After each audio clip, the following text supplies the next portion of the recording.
ways like fractions. Okay, so 20 cups of flour are mixed with 10 cups of sugar. And I realize why you guys are able to do this without writing anything down. It's a relatively easy ratio, okay? The way your book has described this, said, hey, write two rates that this is related to. 20 cups of flour mixed with 10 cups of sugar. So 20 flour to 10 sugar. Right, the colon, yes, that's what it's called. Same name as the body part, totally different meaning. 20 flour, 10 sugar, and it says how many cups of flour should be used for 6 cups of sugar. So, what do you guys do to get your answer of 12? Okay, so you don't write it like this, you write it differently? The one in the sky. Okay, so in order to cross multiply, to be able to do that, we've got to write it as a fraction. So we can have 20, I'm going to just put F there, and 10S equals? X over 6. Okay, X over 6. So, Luke, it's okay if you do it that way. I'm going to do it that way next, okay? But, why did the X have to be on top, Autumn? I mean, if you had said 6 over X, I would have had to say, no, it was wrong. It has to be X over 6. Why? Wouldn't it be 6 over X and then the sugar would cancel out? Well, let's make sure we say, hey, this is flour, this is sugar. I want you to look at what we did, how we wrote our original fraction, and this is going to really support why Luke did it the way he did. But before we do it that way, the order that we write our fraction in has to stay consistent. Now, I'm not multiplying straight across, Autumn. I think that's what you were thinking about, like, hey, the sugar would cancel if we flipped it, right? I'm not multiplying straight across. When I set a proportion, I have a fraction or a ratio set equal to another ratio because the scale factor is constant, okay, or the actual unit rate. So the unit rate is what Luke worked with. Luke, what did you get when you divided and you reduced those? What did you get when you divided?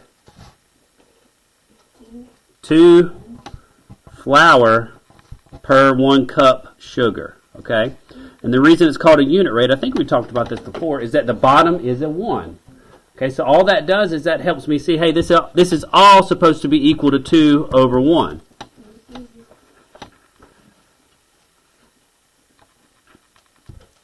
But if I chose to do flour to sugar as the ratio order, I have to do flour to sugar on the other side of the equal sign. Then I'm ready to cross multiply, and I had to have 120 equals 10x, and so x would have to be 12 cups of flour. Now, like I said, I know many of you were able to just look at that and say, oh, it's 2 flour per sugar. Justin had a car.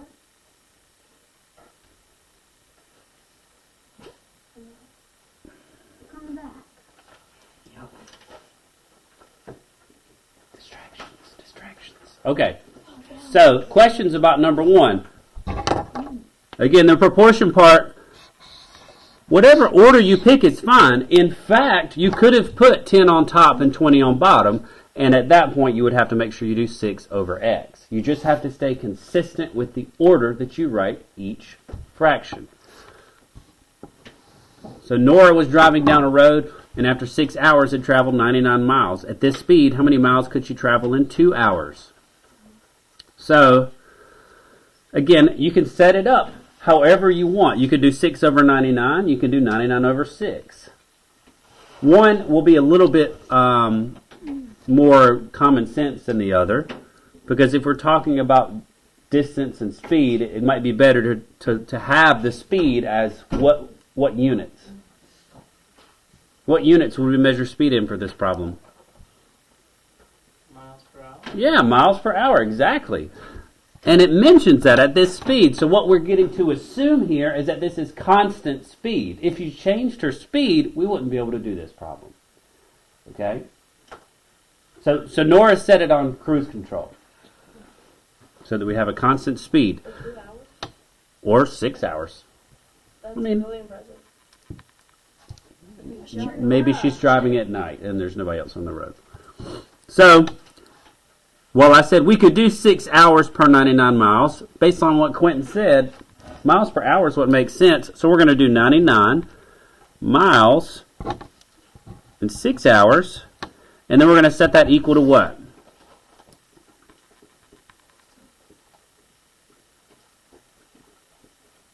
Two. Not 2. 1, 2, 3, 4.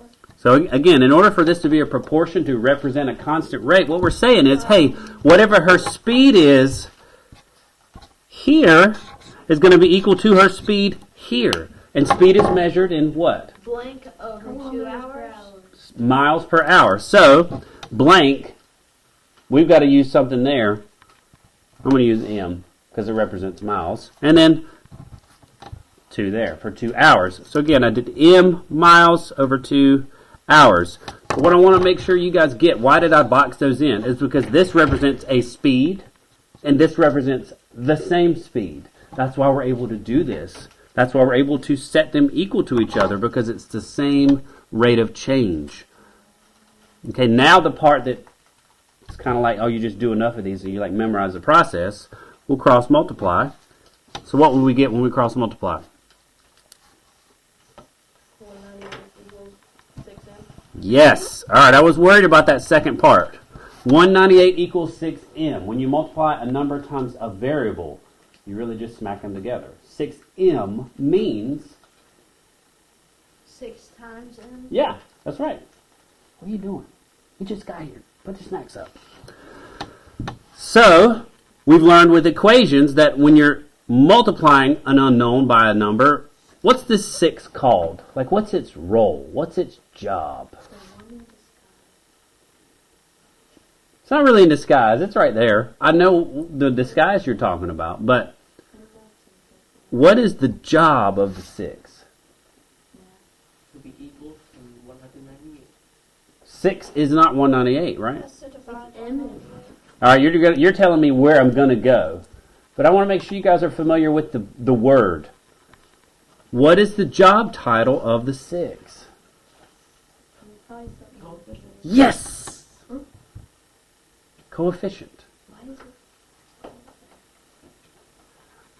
I didn't make that its name, but that's what it is. It's called a coefficient. Again, any number attached to the variable by multiplication, you could make an argument and say by division as well, is a coefficient. Okay? Now, Madison was telling us, okay, well, what do we do with it? Since it's multiplying, she said we should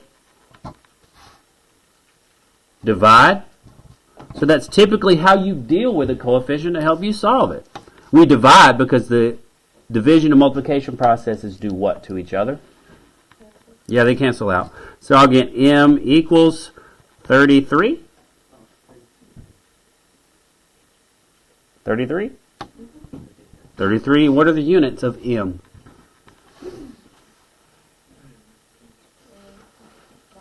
Miles. Look at the question. How many miles could you travel? So we want to make sure we use units. You guys have been good with that up to this point. In fact, you reminded me a lot of times on your quiz, oh yeah, I need to make sure I put units for full credit. So the rest of the problems here on the front are basic unit rates. Hey, write a proportion. You can either tell me what the unit rate is or skip over that entirely and just solve the proportion. So if you haven't done the next 3, go ahead and take a minute or 2 and work on those.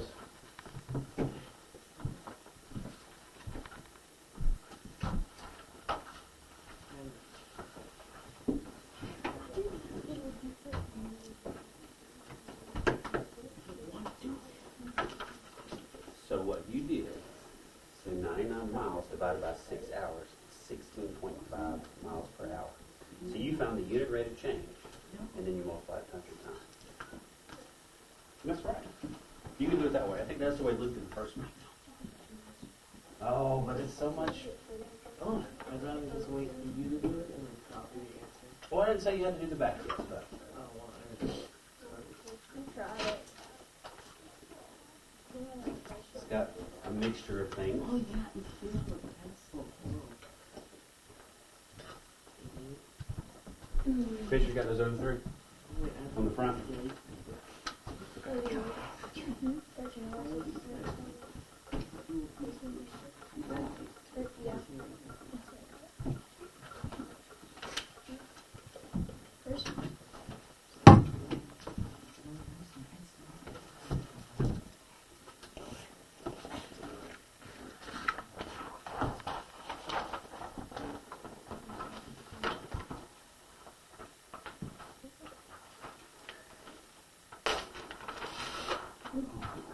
Quite well.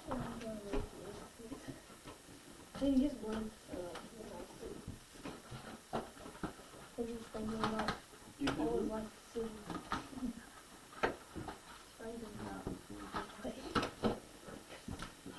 He's seeing it in his head. Okay.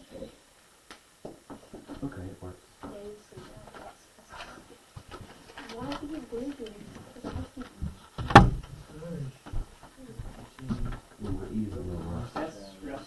This paper is a test. What we're doing right now is a test. I'm confused. Well, what he's gonna write next is a test.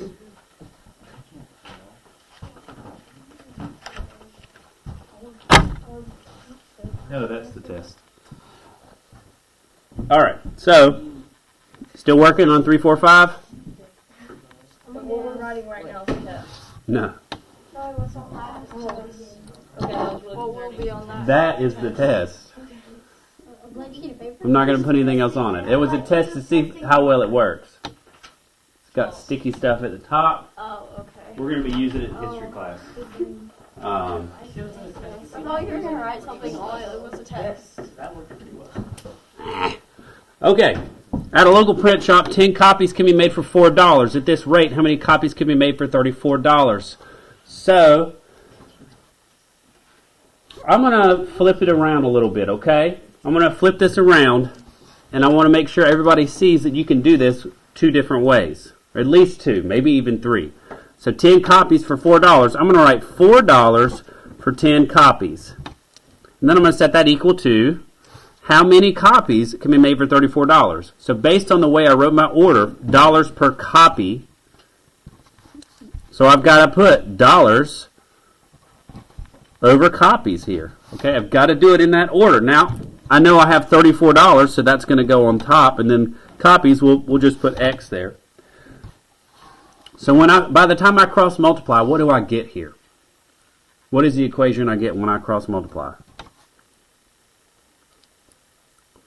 4 times X. 4x equals 34 times 10, or 340. Sure.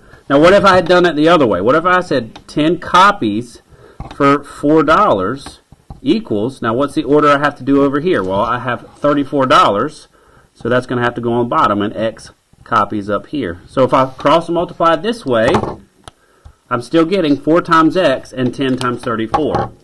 You see how it doesn't matter as long as you get the order the same on both sides? Either way, you're going to get 4x equals 340. And then what we'll do is divide by 4. So I'll get 85. 85 copies. Now, Anna, you were one person out of probably several who did number 2 differently. Did you do that one differently than I did? No, okay, couldn't figure that. It's exactly the same as the others. What we want to think about is if you'd rather find their unit rate of change, 10 copies for $4, what we're going to do is divide, and we're going to get 2.5 copies per dollar. Okay, so that is our unit rate. So the difference in doing it that way just allows us to say, okay, if I can get 2.5 copies for every dollar and I have $34, then what am I going to do with those numbers? Multiply. And 34 times 2.5 is 85. Does anybody prefer it this way? You guys just like, I get it either way. It doesn't matter. It doesn't matter. Serenity can text 30 words in 6 minutes. That's really slow, isn't it? Yeah. Considering I type 90 words a minute. Text in 30 words in 6 minutes. Maybe she's learning. All right. Maybe she's 5 years old. I think a 5-year-old could text faster. All right. Anyways, maybe she texts really calmly. So at that rate, she's basically going. It could be right. She gets super practice, and we all know she's 30 times. Yeah. Like if she's on a Okay. computer, she's literally having to pick it and go. All right. So 30 words in 6 minutes is how many words in 8 minutes? 40. 40? Yeah, it's 40. All right. Finley, was that you that said 40 first? Yeah. All right. How'd you do it? So I put 30 over 60, and then I made it have minutes on the top, or the numerator is minutes, and the denominator is 5. And so then I multiplied 8 times 5, and then Okay. All right. I think you got a little mixed up with the numerator and denominator, but your method is perfect. So 30 words in 6 minutes is 5 words in 1 minute. 5 words per minute is our unit rate of change. And then what he said, he multiplied it times. So let's do it like this. Sorry, let me write it this way. 5 words in 1 minute. Now this is where we'll get the cancellation that Autumn was talking about. Times, you multiplied it by 8. Yep. Now look at what we're multiplying by, 8 minutes. So what's going to happen here, minutes over minutes, going to cancel, and we'll get 40 words. Excellent. Okay, so you can use the unit rate of change to do it that way as well. It's a personal preference. Does it bother you when a math teacher says that? Personal preference? I don't have Use the method you're most successful with that is mathematically correct, and that's one of those methods. Okay. Grocery store sells a bag of 7 oranges for $1.75. Wow, this was really easy. What's the cost of oranges in dollars per orange? So 7 oranges for $1.75. Wait, should I do it this way, or am I doing something wrong? What? Yes, Fisher. You can just do 1.75 divided by 7 and be done. Okay. You can just look Can I not do it this way? If you look at the way they wanted their answer, can I not do it this way? I mean, you can, but it's not. I don't. How does it want my answer? What units? Wait a minute. Dollars per. It wants dollars per orange. Guess what? That tells you dollars per orange. It's easy. Tells you the order to do it. So I need to make sure I reverse the order for the particular answer. I mean, you would eventually get the right answer here, maybe. What do you get? It's 0.25. Per orange. All right, so each orange is a quarter. That is an example of a unit rate. Again, a unit rate always has what for the denominator? No, not a number. 1. It has to be just 1. I know that's a number, but it's always going to be 1. Okay? Miles per hour is a unit rate. Dollars per orange is unit rate. Pounds per inch is a unit rate. Does anybody fill up their tires with air?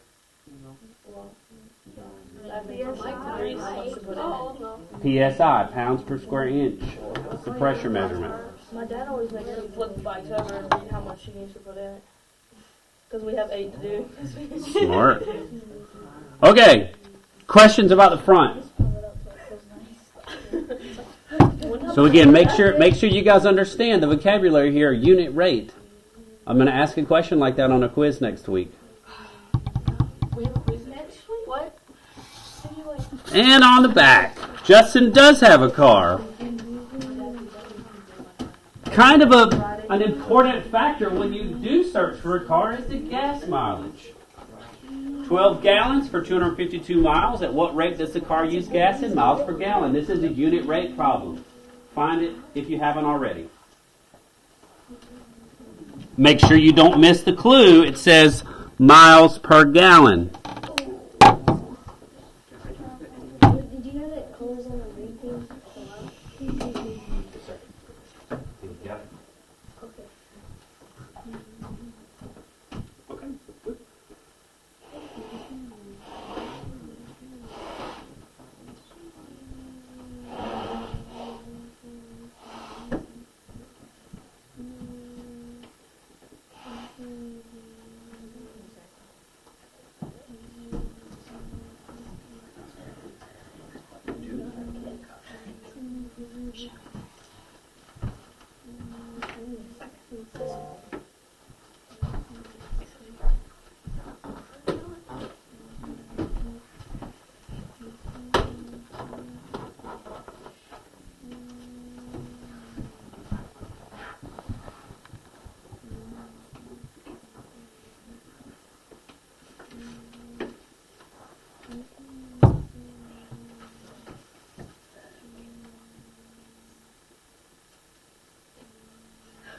Luke, do you have your own room?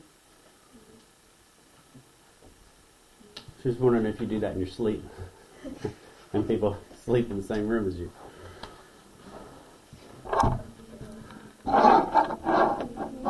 He's thinking out loud. It's got to be what that is, right? Singing himself to sleep. All right. Nah. Well, some people. All right. So, Fisher, I saw what you did. You just did a long division problem. You divided with the right order. Again, we get the clue from miles per gallon. So I should do miles divided by gallons.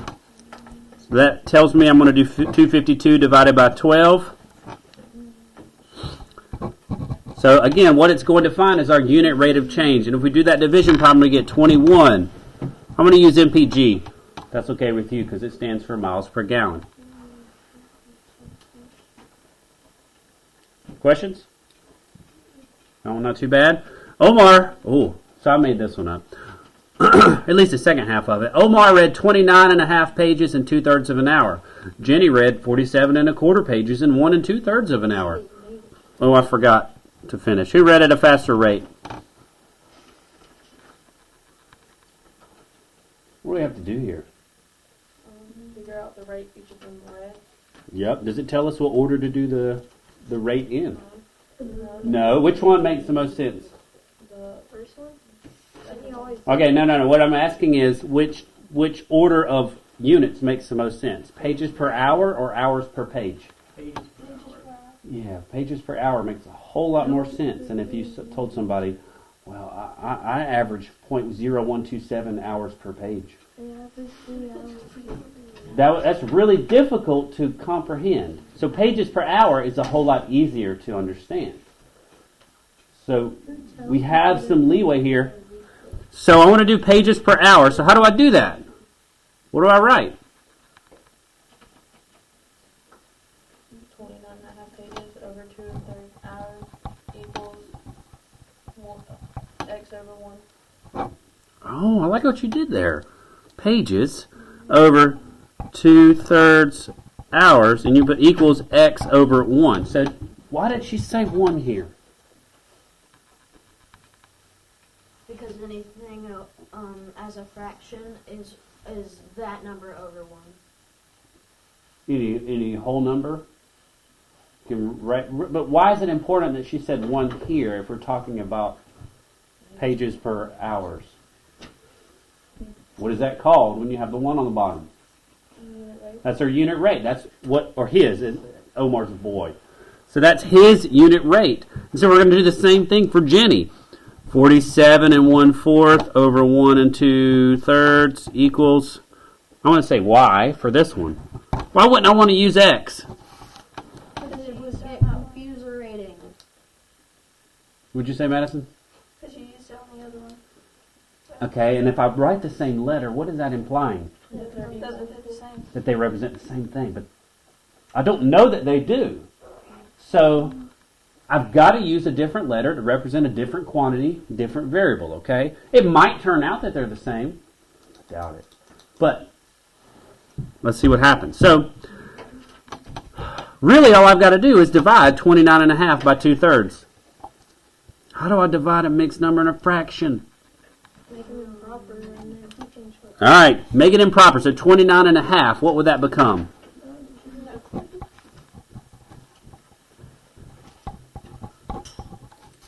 39/2. 59/2. 29 times 2 plus 1. 58 plus 1, 59. And we're going to divide that by 2/3. So divided by 2/3. And so Finley told us, hey, keep the first, flip the second, change the sign. So we're going to multiply now by 3/2. What's 3 times 60? And then subtract 3. 177. Yeah, 177/4.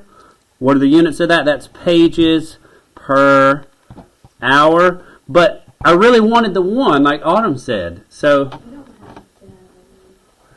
I don't have to, but it might make it easier if I don't get this one in fourths. You see, if it turns out to be 177/4 and 286/5, I mean, it's going to be difficult to compare unless I can make both of them 1 hour. Wild guess. No, I don't have to do that. 177 is really close to 180, which is 45 times 4. So this would be 44 times 4 plus 1. 44.25 pages per hour. You could use a calculator for that. I think I put that on a worksheet for next week. I actually put it in the directions. Daddy said we could use it on our next test. Oh, I did, didn't I? Hope you remember. The easy stuff. Yeah, the whole thing. So, you guys do the second one. 47 1/4 divided by 1 2/3. If you haven't already, do that.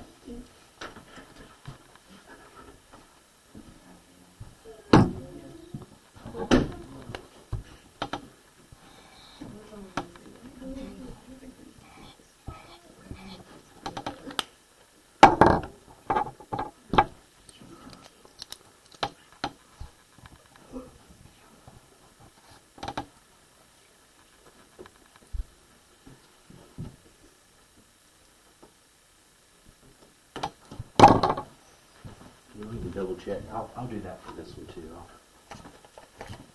Trusty Casio.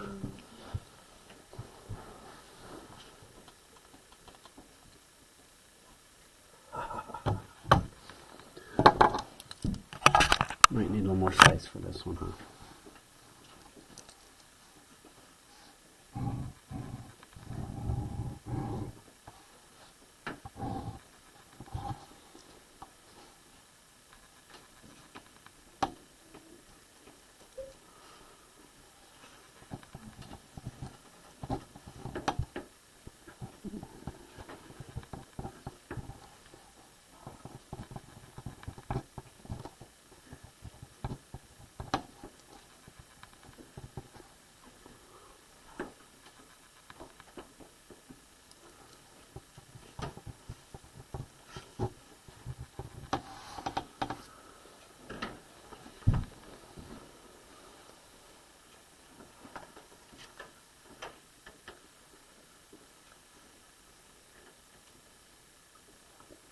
I'll check that just in case.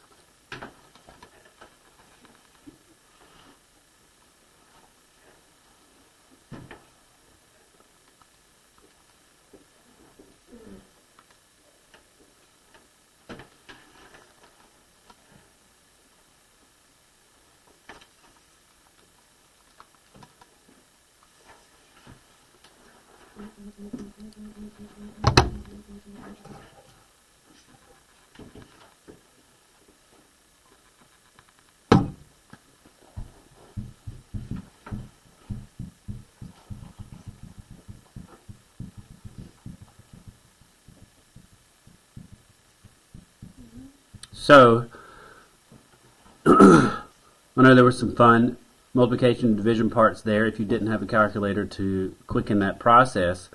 But here's why it was important. Because we're comparing 177/4 and 567/20. If we don't convert to a unit rate, that can be difficult. Maybe just take 177/4 multiplied by 5.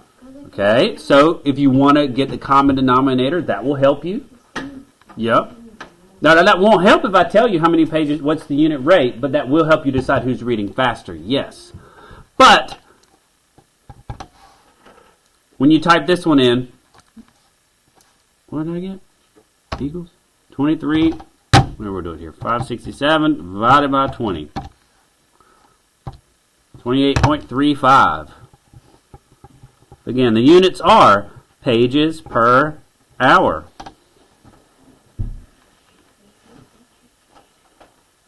So, who's faster?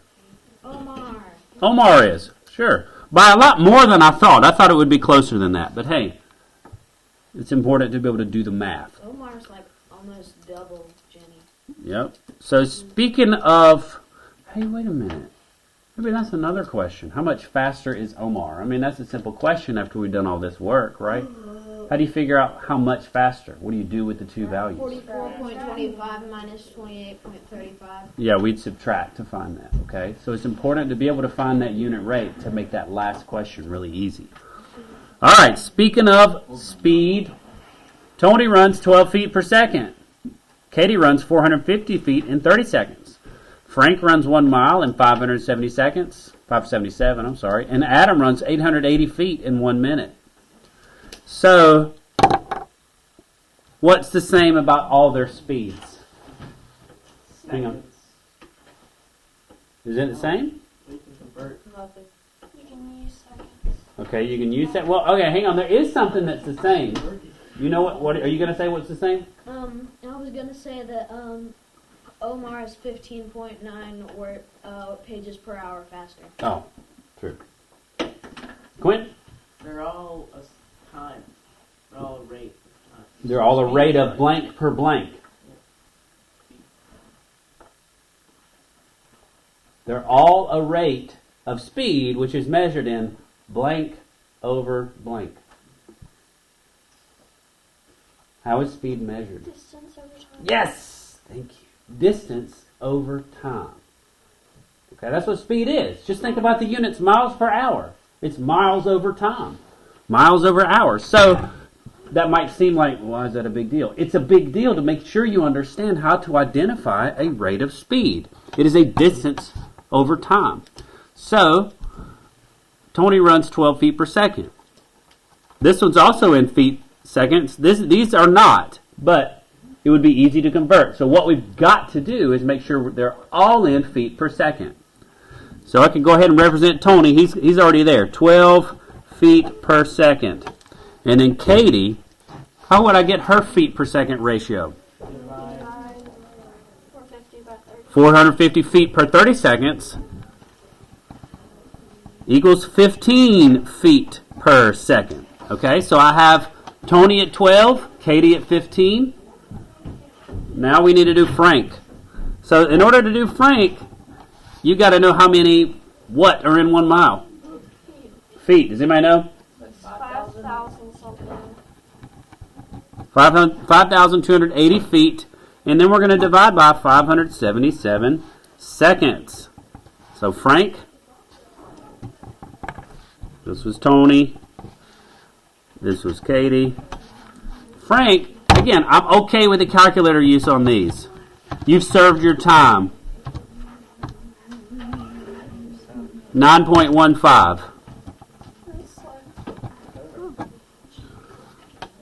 Well, hang on a minute. 577 seconds is about 9.5 minutes. That's a mile in 9.5 minutes. That's pretty fast. Yeah, that's true. The world record is around 7, so that's like... No. The world record's around 340. World record is close to 13 miles an hour. If you want to qualify as like a professional cycler, you don't have to stop it in 45 seconds. 5:45, that's it. Katie's the fastest. All right. Well, it's like League One for America. All right, last one. Let's go ahead and do Adam. 880 feet in 1 minute. Shh. So we don't have to change 880 feet, but we do have to change 1 minute to what? 60 seconds. 60 seconds. So 88 divided by 6. 14.7. You have to do it to be a Yo, these guys got beaten by a girl. Quiet, guys. There's plenty of fast girls. In fact, as the distance gets longer, the gap between That's the only males and females, it has to get a lot longer. I mean, like, it has to go up to like 100, 150 miles. The more everyone runs, the bigger. How is that even? How can a human even? If everybody stays at this constant No other pace- creature on the planet can run that far. Walking half. No, if these people run at this constant rate for a long enough time, the longer they run, the farther everyone would get apart from each other. Correct. But what I'm saying is, as the total distance gets longer in real life, not this problem, the gap between men and women shrinks. Does that make sense? The longer the race, the closer men and women are going to be to each other. Couldn't Katie like have sprinted this while Frank had to go longer? It's true. Different, like. Well, it's difficult to see these as all constant rates that stay the same for the entirety of the trial. But essentially what we have are average speeds. As you guys get further and further into science or maybe physical science, what we're talking about here is average speed. Right? In a cross-country race, for example, you probably didn't run the whole race at the exact same speed. In fact, I'm almost certain that most of you who ran cross-country for the first time ran really fast the last 10 seconds or so. If there was somebody near you, Oh yeah. it was on. Yeah, that was. All right, hang on. It's not time to go, folks. We have about 7 minutes. No, we can't. So I need to make sure you guys are clear on these problems. So go ahead and get this out, because I did not take this up from you. This is from last Thursday. If you don't have it, you can draw these really quickly. Okay? Huh? I'm not going to take it up. I want to make sure you know how to do it. This will be on your quiz next week. I did it because I feel like I wanted to do it. All right, have a seat, Quentin. Okay, so it says use a proportion to help you determine if the following pairs of triangles are similar. So we know we're going to have a fraction set equal to another fraction. What's important with triangles is that you compare the sides that must correspond, at least potentially. So I'm going to compare the 84 to what side in the other triangle? Why 14 and not 12? I mean, Oh, I thought it was supposed to be 7. it's the longest side.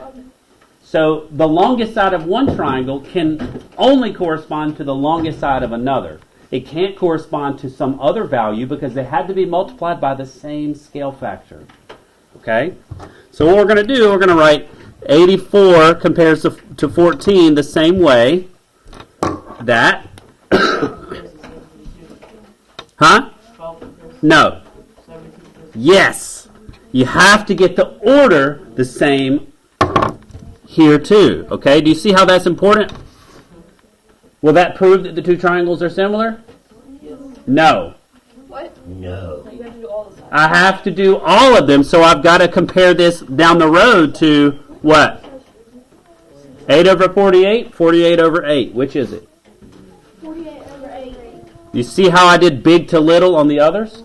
I've got to do big to little here. So here's what I can do, because 48 over 8 is really pretty simple. That's 6. Do you always put a big one on top? No, you don't have to. If I put the little one on top, I just have to do that all the way across. You just have to keep your order consistent. The one in the middle is also 6. That's 6. 84 over 14, is that 6? I don't know yet. Well, it's just 12 more than that, which must mean 2 more 6s. Because they're all equal, now don't miss this part, right? You won't be as... No, I'll make the quiz that way. Notice that it went CBA. So I want you guys to pay really close attention to this order, Quentin. CBA. So I did the short side to the middle side. So I've got to do that with my other triangle, otherwise I'm going to screw up. Because the angles, do those matter here? Yes, because all the angles in similar triangles are the same. Yes. So, if I did CBA, what do I have to do for this triangle? FGH. Anything else is wrong. I did CBA, so I did short middle. I have to do short middle on the other triangle because what I get to say now is that angle C is congruent to angle F. The order of the letters is not just important because I say it is. It's important because it tells you that C and F are the same measure. B and G are the same angle measure. A and H are the same angle measure. Okay? So anytime you deal with the statement of two triangles being similar, you have to make sure you understand all the repercussions of that statement. That C and F, B and G, A and H are equal. Okay? Questions about this one? No? Okay, now, what about this one?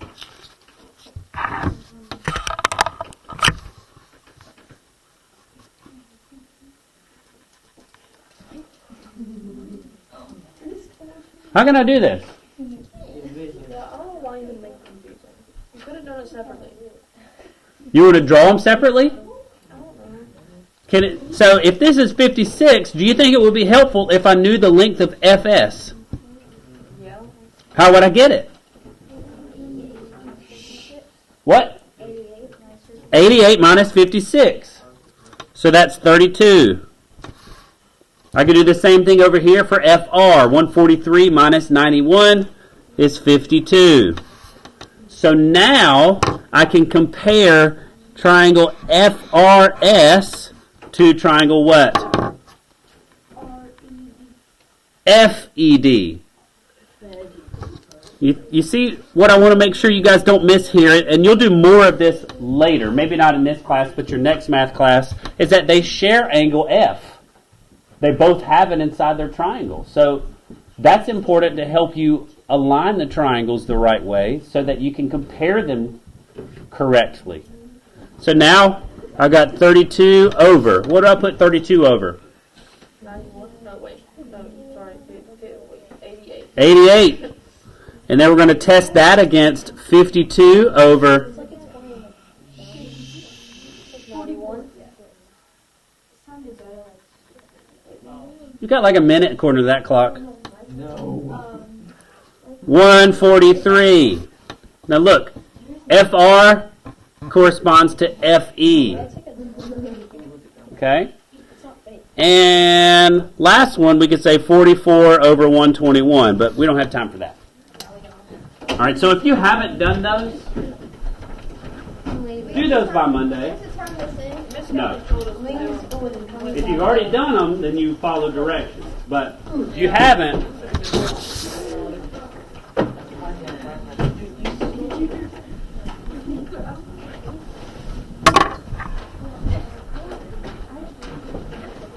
got a question? Hey, thank you. Thank you for not forgetting to do that. No, you put those to help you in homework. The homework is ratio. Just like with a cheeseburger.